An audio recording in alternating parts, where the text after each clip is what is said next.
प्रभु यीशु मसीह के मधुर नाम में आप सभी को प्रेमी सलाम।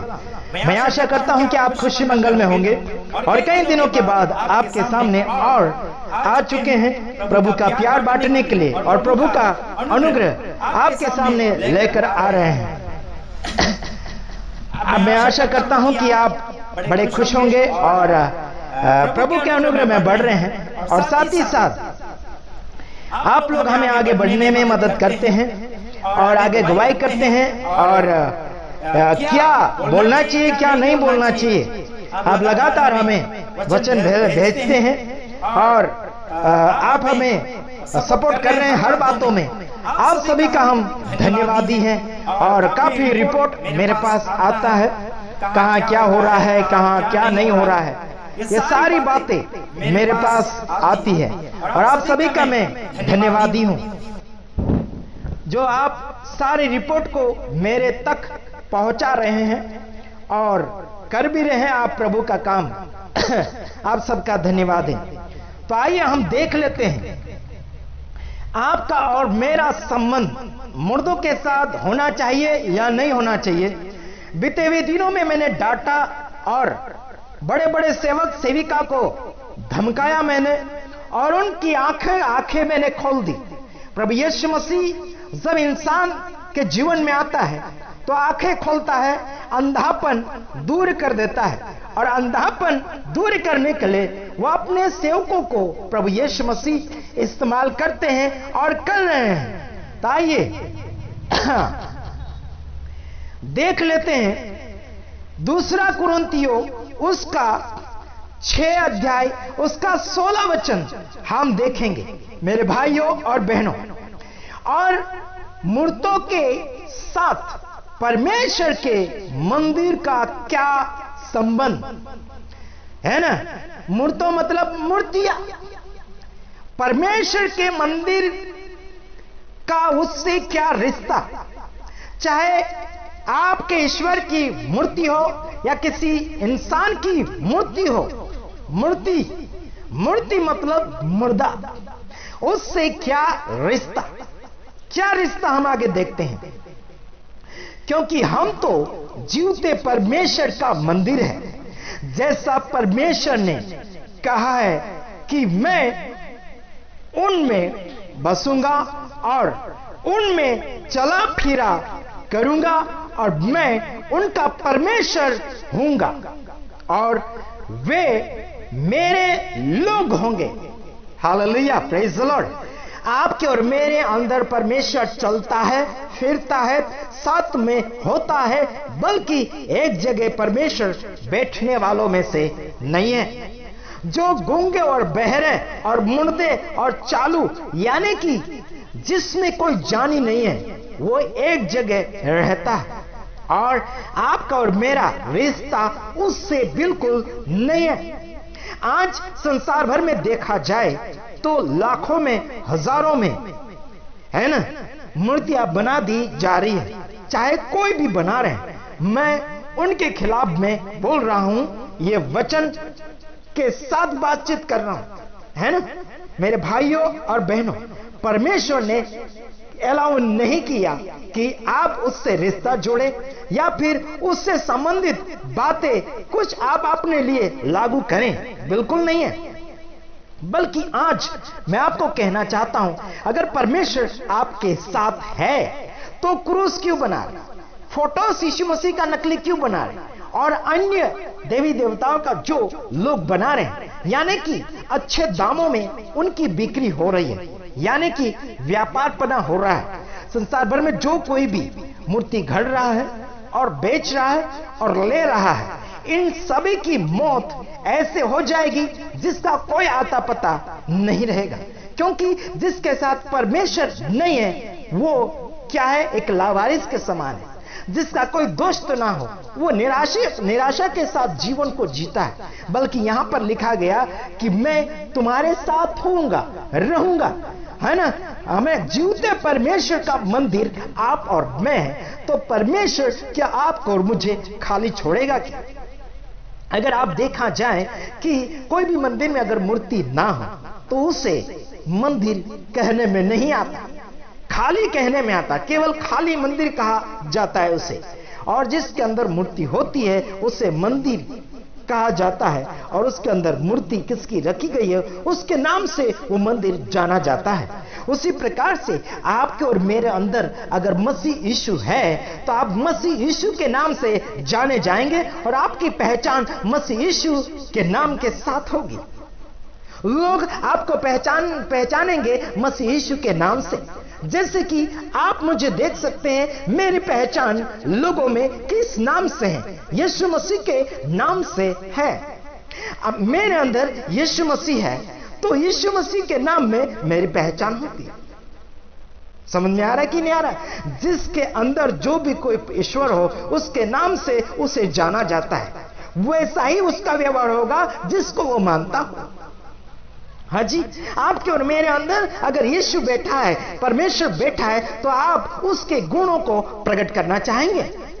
कि मूर्ति को दिखाने के लिए कोशिश नहीं। एक लेडीज ने मुझे फोन किया कलकत्ता यानी बांग्लादेश से शायद, तो उन्होंने कहा कि मरियम की मूर्ति के साथ मन्नतें रखें या फिर यूसुफ की मूर्ति के साथ मन्नतें रखें तो घर मिल जाएगा, ऐसे उसने कहा।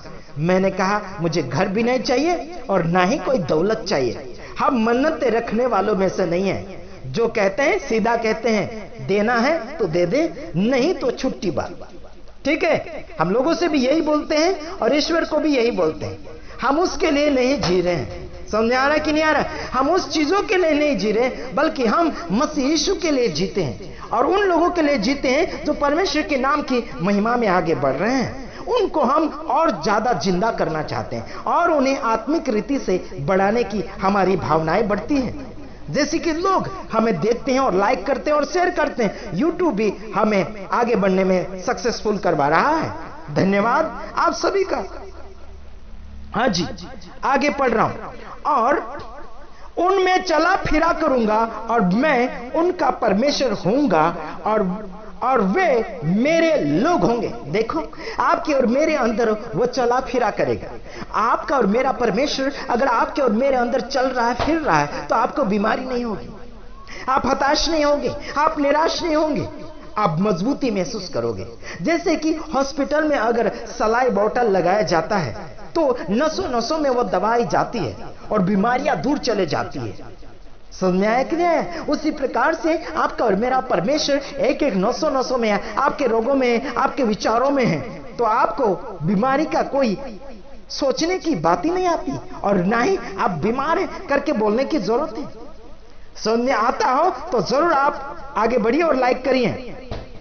हाँ, आपको मैंने समझाया है और आपको समझना भी चाहिए। समझदार के लिए इशारा काफी होता है। अगला वचन मैं आपके लिए पढ़ रहा हूं, 17 वचन, 2 कुरिन्थी 6 का 17 वचन में पढ़ रहा हूं। इसलिए प्रभु कहता है कि उनके बीच में से निकलो और अलग रहो और अशुद्ध वस्तु को मत छुओ तो मैं तुम्हें ग्रहण करूंगा। क्या कहता है वचन? अशुद्ध वस्तु को मत छुओ और उनमें से निकलो। जो गंदगी करते हैं, मूर्ति पूजक है, चाहे मसीहत हो चाहे अन्य हो, है ना, उनमें से निकलो, उनके विचारों से निकलो, उनके फॉलो करने से आप बाहर आ जाइए। समझ में आ रहा है कि नहीं आ रहा है? नहीं आ रहा होगा तो आप फिर से वीडियो को रिवाइज करके देखिए, आपको फिर समझ में आ जाएगा। हाँ, फिर पढ़ता हूं। इसलिए प्रभु कहता है कि उनके बीच में से निकलो और अलग रहो और अशुद्ध वस्तु को मत छुओ तो मैं तुम्हें ग्रहण करूंगा। देखो, प्रभु का कहना है कि अशुद्ध वस्तु मत छुओ, मतलब नशीली चीजें हो गई और गलत शिक्षण हो गया, वो अशुद्धता है ना। और शुद्धता यीशु मसीह है, और अशुद्धता आप छूओगे, दारू छूओगे या फिर अन्य नस्ली चीजें या फिर झूठा शिक्षा, वो भी अशुद्ध में गिना जाता है। मूर्ति कोई भी प्रकार की हो गई, वो सारी अशुद्धता में गिनी जाती है, चाहे कोई भी ईश्वर की हो, वो अशुद्धता में गिनी जाती और मुर्दों में गिनी जाती। इनका कोई जीने का ठिकाना नहीं और ना ही किसी को जीवन दे सकता है। जिन व्यक्तियों को समझने का मन होता है, विचार होते हैं, वो बड़े अच्छे होते हैं और सक्सेसफुल होने में कामयाबी महसूस करते हैं। और जो अपने आप की बुद्धि के अनुसार लड़ने के लिए कोशिश करते हैं। बीते हुए दिनों में हमने ज्योति शर्मा और रतन यादव की कौन है उसके साथ जो मोटा मोटा काला चश्मा लगाकर घूमता है, जो बजरंग दल और आरएसएस वालों का लीडर है, जो छत्तीसगढ़ के अंदर पुलिस स्टेशन में भी जाकर बहुत सारी चापलूसी ये करते हैं, बल्कि हमने उनका सामना किया।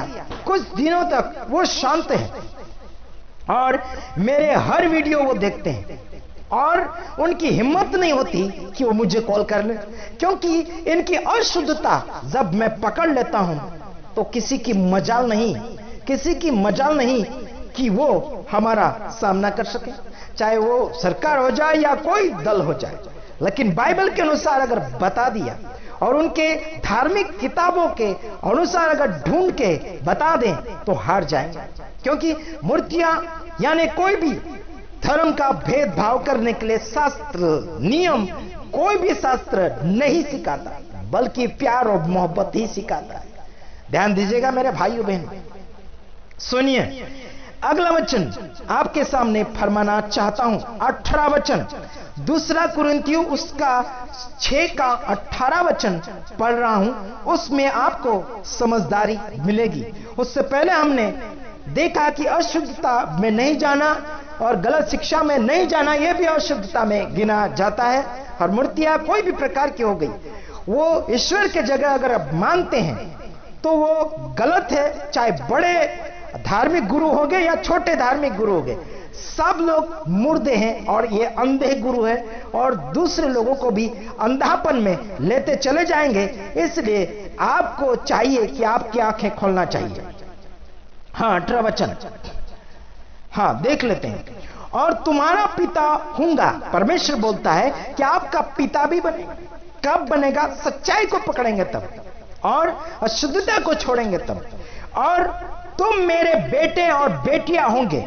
यह सर्वशक्तिमान प्रभु परमेश्वर का वचन है। यह सर्वशक्तिमान प्रभु परमेश्वर का वचन है, यानी वादा है। वचन का मतलब वादा यानी कि करार। समझ में आया कि नहीं आया? आपको और मुझे बेटा बेटी बनाने का हक देता है और अधिकार देता है और वचन देता है और दावे के साथ बोलता है। अगर अशुद्धता से दूर रहेंगे, मूर्तियों से दूर रहेंगे, गलत व्यवहारों से दूर रहेंगे और अशुद्धता से दूर रहेंगे और झूठी शिक्षाओं से दूर रहेंगे, तब ना मिक्स करके चला लोगे, जिंदगी आपकी बेकार हो जाएगी।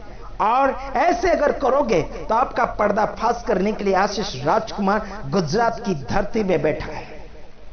हेलो, एक्सक्यूज मी, समझने के लिए आपको हम ये सारी बातें बताते हैं। आपने कितनी भी बाइबल कॉलेज की होगी, उससे हमारा कोई लेना देना नहीं। आपके टीचरों को भी हरा कर रख दूंगा। इस आशीष राजकुमार से आज तक कोई टक्कर नहीं लड़ पाया। अगर लड़े तो उनकी गलतियां मैंने निकाल दी। समझ में आ रहा है कि नहीं आ रहा है ना? मध्य प्रदेश के अंदर और कुछ महाराष्ट्र के अंदर खरी शिक्षा वाले खरी शिक्षा देने के लिए कोशिश कर रहे हैं, लेकिन उनका सुपड़ा साफ जरूर करूंगा आने वाले समय में। और ये भोंक रहे हैं, भोंकने देता हूं थोड़े दिन के लिए, बाद में इनका नतीजा क्या है और इनका क्या है सारा सुपड़े में भर के ले आऊंगा और इनका सुपड़ा खाली करके मैं आपको बताऊंगा।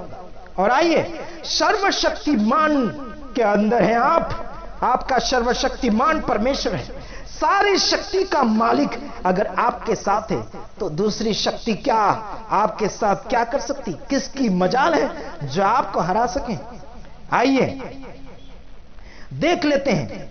और आपको मैं बताना चाहता हूं, जिस जीवित परमेश्वर की बातें आप करते हैं, आप जीवित बनेंगे तब। आप जिंदी बात करने में, आपको मेहनत करने में या फिर हिम्मत मिलेगी, कोशिशें बढ़ती चली जाएगी, आशीषें बढ़ती चली जाएगी, प्यार और मोहब्बत बढ़ता चला जाएगा। लोग हमें प्यार करते हैं। आज परमेश्वर का धन्यवाद करते हैं लोगों के प्यार के खातिर और परमेश्वर के प्यार के खातिर आज हम और आपके सामने आए हैं, है ना। और यही प्यार आप दर्शाते रहिए। प्रभु आप सबको आशीषित करें। जागिए, उठिए और सर्वशक्तिमान की छाया में आ जाइए। सर्वशक्तिमान के हजूरी में रहकर कार्य करें, दुनियादारी नहीं। ठीक है मेरे भाइयों बहनों, ओके, गॉड ब्लेस यू। दूसरे वीडियो के साथ आ रहा हूं, तब तक के लिए नमस्कार, जय यीशु, प्रेज द लॉर्ड, आमीन।